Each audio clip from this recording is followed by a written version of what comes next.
त्रिकोणमिति class 10th introduction to trigonometry त्रिकोणमिति का परिचय। हम चैप्टर 8 में एक्सरसाइज 8.1 शुरू करें उसके पहले कुछ बेसिक चीज़ें त्रिकोणमिति ट्रिग्नोमेट्री के संबंध में समझनी आपके लिए बहुत ज़रूरी है। पहली बात जो मैंने यहाँ लिख रखी है अभी, एक समकोण त्रिभुज राइट एंगल्ड ट्रायंगल होना चाहिए। यहाँ मैंने एक ट्रायंगल बना रखा है A B C.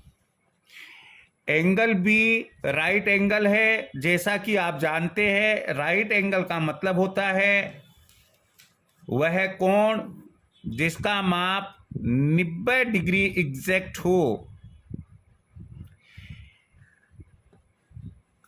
Angle A और एंगल सी, ये दो कोण और दिए गए हैं जिन्हें मैंने क्रमशः एंगल 1 और एंगल 2 या इन्हें हम एंगल ए और एंगल सी से लिख सकते हैं।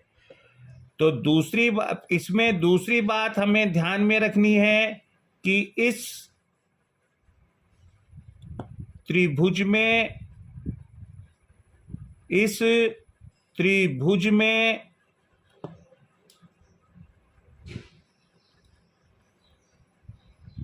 तीन कोण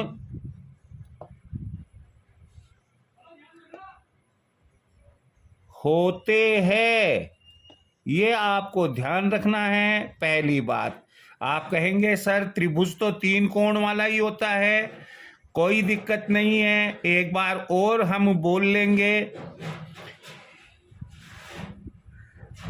तीसरी बात है कि एक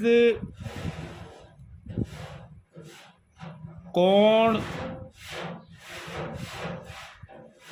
समकोण होता है। ये आवश्यक है कि इन तीन कोणों में एक कोण समकोण होता है, शेष दो कोण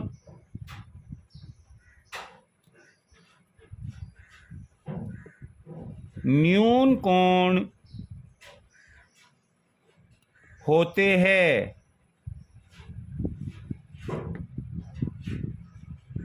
न्यून कोण का मतलब एक्यूट एंगल्स, समकोण का मतलब राइट एंगल।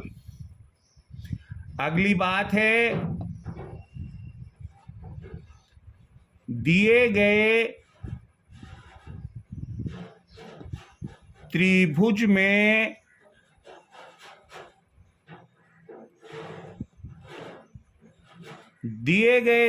में जो ऊपर आपको मैंने बताया है, इस त्रिभुज में एंगल बी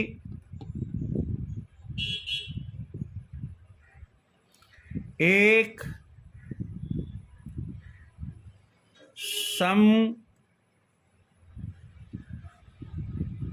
है। एंगल ए तथा एंगल सी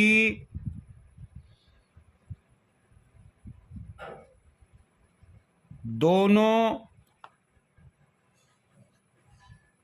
न्यून कोण है। दोनों के दोनों एक्यूट एंगल्स है। एंगल ए और एंगल सी।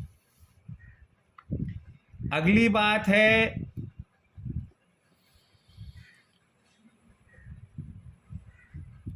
त्रिकोण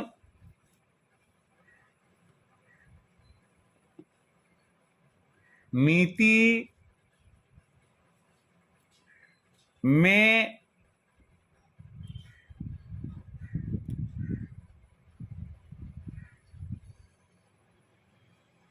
त्रिकोणमितीय अनुपात ट्रिग्नोमेट्री रेशोज ज्ञात किए जाते हैं। हम ट्रिग्नोमेट्री में ट्रिग्नोमेट्री रेशियोज की स्टडी करेंगे। अगली बात है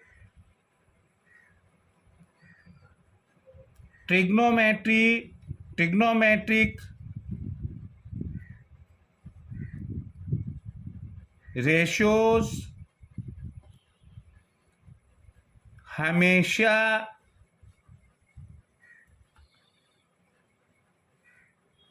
न्यून कोणों के ही ज्ञात किए जाते हैं। जो राइट एंगल ट्रायंगल है उसमें दो एक्यूट एंगल्स है, न्यून कोण है, केवल उन्हीं के लिए आप ट्रिग्नोमेट्रिक रेशियोज कैलकुलेट अर्थात त्रिकोणमितीय अनुपात ज्ञात करेंगे। इस प्रकार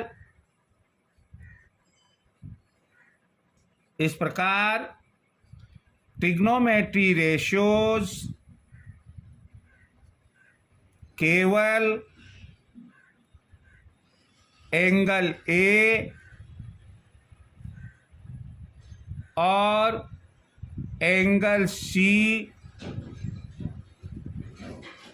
के लिए ही ज्ञात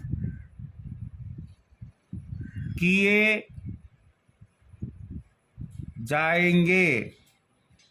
तो यहाँ पर एंगल ए और एंगल सी है। जो ट्रिग्नोमेट्री रेशियोज है वो केवल इन्हीं के लिए ज्ञात किए जाएंगे।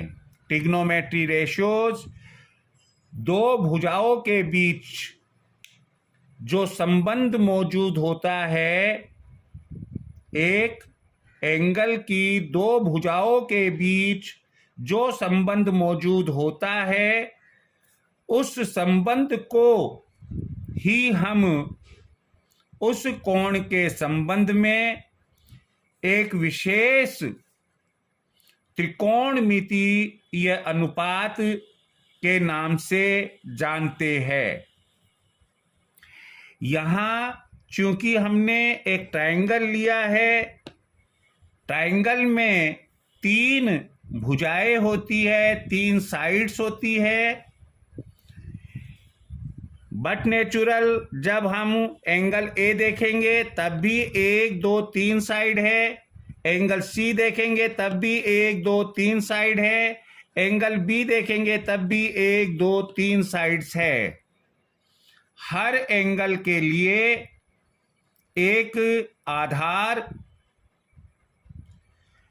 दूसरा लंब परपेंडिकुलर और तीसरा कर्ण हाइपोटेनस होता है। कहने का मतलब होता है यदि हम आधार को बी से चिन्हित करें, कर्ण को एच से चिन्हित करें और लंब को पी से चिन्हित करें तो ये 3 भुजाएं होती है। तो या आपको त्रिकोणमितीय अनुपात ज्ञात करने के लिए ट्रिग्नोमेट्री रेशियोज ज्ञात करने के लिए संबंधित कोण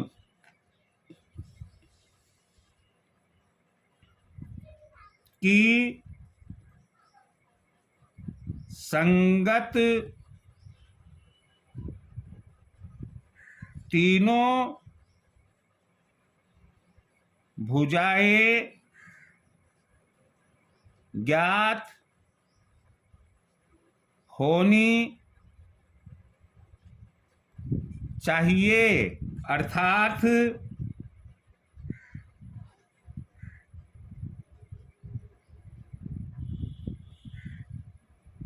आधार बेस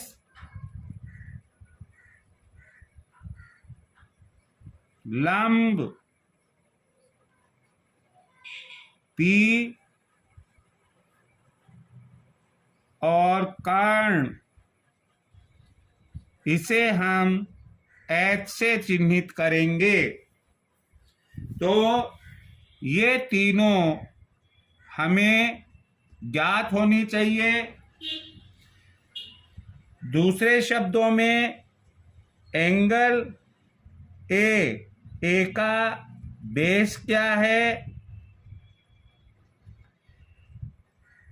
P क्या है और H क्या है, हमें मालूम होना चाहिए।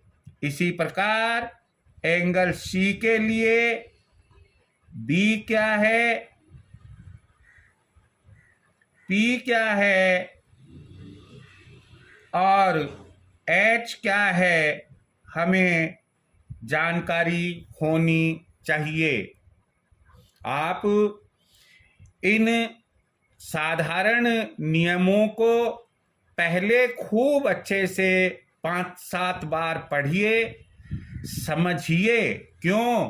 क्योंकि अगर हमें इनकी जानकारी होगी, सरलता से हम आगे न्यूमेरिकल क्वेश्चंस कर पाएंगे, अन्यथा बहुत दिक्कत आपको हो जाएगी। हम आगे बढ़ते हैं। यहाँ मैंने आपको तीनों हिंदी शब्दों के इंग्लिश मीनिंग्स लिख दिए हैं। जो हिंदी मीडियम स्टूडेंट्स है वो इंग्लिश मीनिंग याद करें, और जो इंग्लिश मीडियम स्टूडेंट्स हैं वो हिंदी मीनिंग याद कर लें। आधार को हम BASE बेस, और हम यहाँ काम में लेंगे B। लंब को हम परपेंडिकुलर कहते हैं, और इसका जो नोटेशन है वह हम P लेंगे। कर्ण का इंग्लिश मीनिंग है हाइपोटेन्यूज, और इसका जो नोटेशन होगा वो H होगा। अब हम आपको एक एक एक्यूट एंगल लेकर उससे संबंधित BPH क्या होगा वो बता रहे हैं। सबसे पहले हम लेते हैं यहाँ एंगल A। ये एंगल A लेते हैं। हमारा जो राइट एंगल ट्रायंगल है वो एज इट इज यहाँ उतारेंगे। आप भी कोशिश कीजिएगा, और आप भी अपने रफ कागज के ऊपर इसे या फेयर वर्क में इसे उतारिएगा। यहाँ लिखेंगे B, ये होगा A, ये होगा C, ये राइट एंगल है। अभी हम एंगल A के बारे में बात कर रहे हैं। इसकी जो साइड्स होगी, हमेशा ध्यान रखिए, एंगल के जस्ट ऑपोजिट साइड, देखिए वापस बोल रहा हूं, just opposite side of angle ये कहलाती है परपेंडिकुलर। ये क्या कहलाती है? ये कहलाती है परपेंडिकुलर, और यहाँ पर जो एंगल बी राइट एंगल है, इसके ठीक ऑपोजिट साइड में जो लाइन है या जो साइड दी गई है वो कहलाती है हाइपोटेन्यूज, एच से डिनोट करेंगे। अब केवल एक चीज रह गई और वो रह गई हमारी बेस यानी कि आधार। यही साइड बाकी है, यह यहाँ पर बी हो जाएगा। तो इस प्रकार हम लिख सकते हैं, इस प्रकार एंगल ए के लिए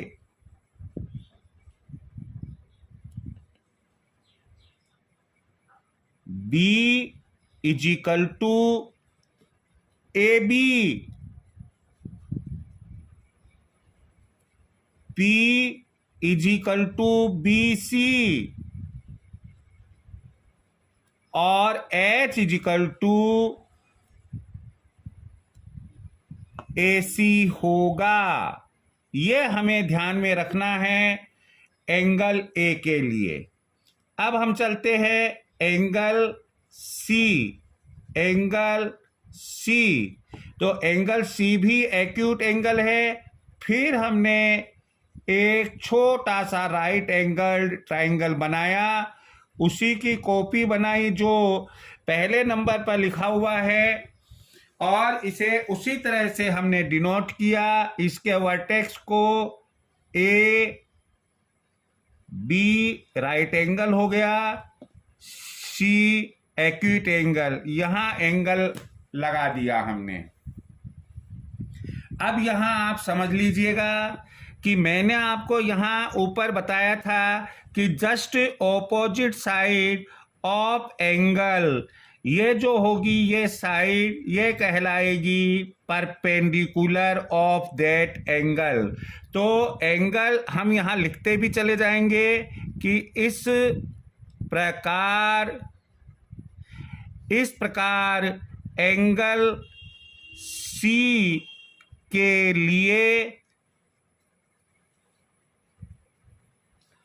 के लिए परपेंडिकुलर जो होगा वो ए बी होगा। ए बी ये वाली साइड होगी,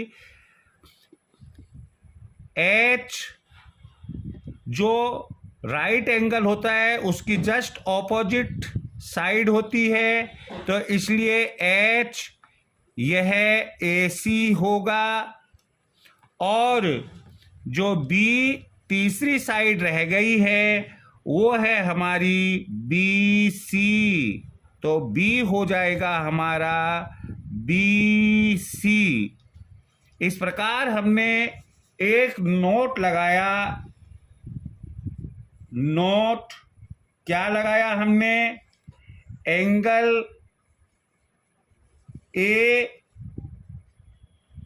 और एंगल C का H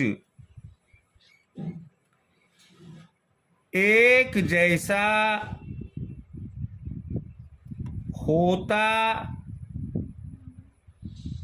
है। कैसे कि देखिए H इसमें भी AC है और इसमें भी AC है। पहला नोट तो ये रहा। दूसरा नोट लगाया एंगल A का बेस एंगल C के परपेंडिकुलर के बराबर होता है। यानी कि एंगल A का बेस ये है और एंगल C का परपेंडिकुलर ये है, दोनों AB बराबर है। तीसरा है एंगल A का परपेंडिकुलर और एंगल सी का बेस दोनों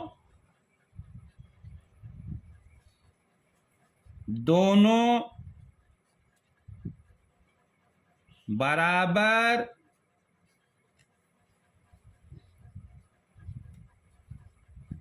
होते हैं। तो यहां हमने देखा एंगल ए का परपेंडिकुलर बीसी है और एंगल सी का बेस बीसी है, दोनों इक्वल है। तो इस तरह से इन चीजों को हमें एकदम याद करना है। अब हम लेंगे ट्रिग्नोमेट्रिक रेशियोज, जिन्हें हिंदी में हम त्रिकोणमितीय अनुपात कहते हैं। ये 6 प्रकार के होते हैं।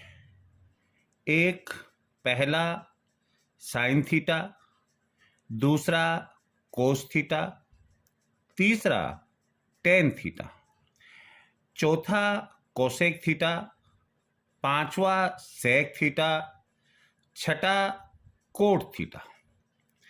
ये ध्यान रखिएगा, ये 6 के 6 रेशियोज आप केवल और केवल न्यून कोण एक्यूट एंगल्स के लिए ही ज्ञात करेंगे। अपन ने जैसे जो हमारा पहला राइट एंगल ट्रायंगल लिया, उसमें एक्यूट एंगल ए और एक्यूट एंगल सी है, तो केवल एक्यूट एंगल ए और एक्यूट एंगल सी के लिए ही ये ज्ञात किए जाएंगे। जैसे हमसे कहा कि आप एंगल ए के ट्रिग्नोमेट्रिक रेशियोज कैलकुलेट कीजिए, ज्ञात कीजिए, तो हम ये 6 के 6 रेशियोज एंगल ए के लिए कैलकुलेट करेंगे। इसी प्रकार से यदि आपसे कहा कि एंगल सी के लिए ट्रिग्नोमेट्री रेशियोज ज्ञात कीजिए, तो ये 6 के 6 रेशियोज एंगल सी के लिए ज्ञात किए जाएंगे। यहां हम इनका फॉर्मूला, जो सूत्र बनते हैं, वो आपको बता रहे हैं। साइन थीटा कैलकुलेट होता है P/H से, कोस थीटा B/H से, टेन थीटा P/B से। ये याद रखने के लिए मैंने एक लोकोक्ति को न्यूमरेटर और डिनोमिनेटर के रूप में लिखा है, एक फ्रैक्शन के रूप में लिखा है। जैसे पंडित, बद्री, प्रसाद, हर, हर, बोल। यहां ये बीच में स्पेस दिया है। इस स्पेस का मतलब ये है कि 1, 2, 3 भाग इसके हो गए। पंडित में P, बद्री में B, प्रसाद में P, ऐसे ही हर H, अगेन हर H और बोल में B लेंगे। इसका रिजल्ट ये हुआ कि ये हो गया P/H, P/H, B/H, B/H, P/B, P/B। Major जो मुख्य 3 ट्रिग्नोमेट्रिक रेशियोज है वो साइन थीटा, कोस थीटा और टेन थीटा है। पहले से P/H साइन थीटा बना, B/H कोस थीटा बना, P/B टेन थीटा बना। ये के ये यहां हमने लिख लिए। यदि हम इन्हें इस 2 लाइन को न्यूमरेटर में पंडित बद्री प्रसाद और डिनोमिनेटर में हर हर बोल ये याद रख लेते हैं, तो इजीली हम इन तीनों ट्रिग्नोमेट्रिक रेशियोज के सूत्र फॉर्मूला लिख पाएंगे। अब हुआ ये कि आप यह सोच रहे होंगे कि रेशियोज तो हमें 6 बताए हैं, फिर 3 के ही क्यों लिखेंगे। तो मैं आपको बता दूं कि साइन थीटा का साइन थीटा का रेसिप्रोकल कोसेक थीटा होता है। दूसरे शब्दों में साइन थीटा का फॉर्मूला यदि हम उल्टा कर दे, अंश को हर में, हर को अंश में, इंग्लिश मीडियम स्टूडेंट्स के लिए न्यूमरेटर को डिनोमिनेटर में और डिनोमिनेटर को न्यूमरेटर में लिख दे तो वो कोसेक थीटा का फॉर्मूला बन जाएगा। जैसे यहां हमने लिखा cosec theta is equal to, ये अपने P upon H sine theta है, तो ये बन जाएगा यहां पर H अपॉन P। उल्टा हो गया ना, रेसिप्रोकल हो गया इसका। इसी प्रकार से sec theta is equal to cos theta B upon H है, तो सेक थीटा हो जाएगा H अपॉन B, और कोट थीटा ये टेन थीटा का उल्टा हो जाएगा, रेसिप्रोकल हो जाएगा। टेन थीटा हमने लिखा यहां पर P अपॉन B, तो ये हो जाएगा B अपॉन P। तो इस तरह से हमारे पास में ये फॉर्मूला 6 के 6 रेशियोज के लिए बन गए हैं। तो 6 के 6 रेशियोज के लिए आपको याद रखने का मैंने तरीका बताया, ये है। अब इसके बाद में आप एक बात और याद रखें, ये यहां पर मैं नोट लगा ही देता हूं।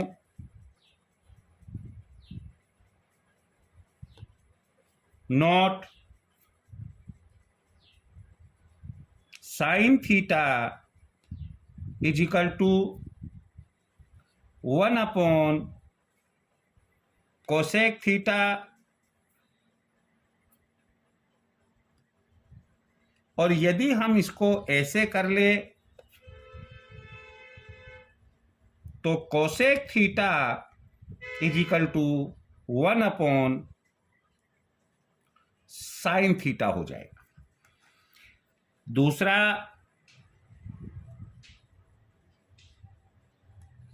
Cos theta is equal to 1 upon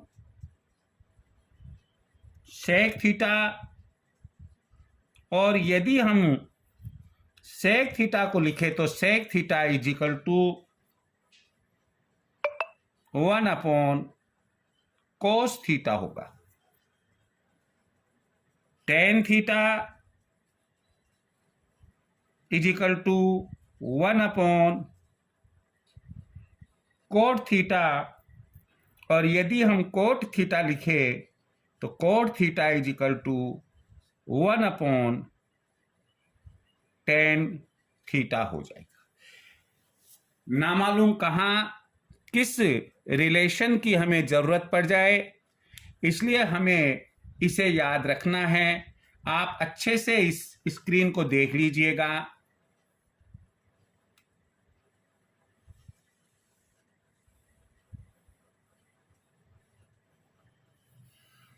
एक नोट और लगाइएगा आप, note sine theta into cos theta is equal to 1। कैसे होता है ये?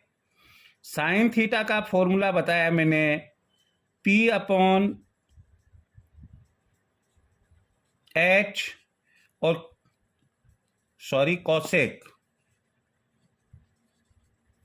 कोसेक थीटा का बताया H upon P is equal to, ये यहां से क्रॉस हुआ, 1 आया, H से H कट गया, 1 आया, 1 को 1 से मल्टीप्लाई किया, 1 आ गया।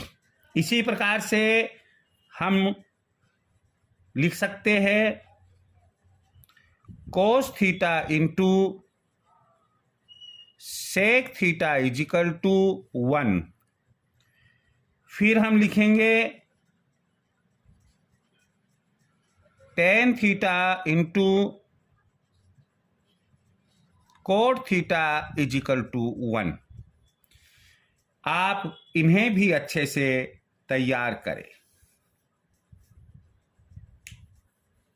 Thank you very much.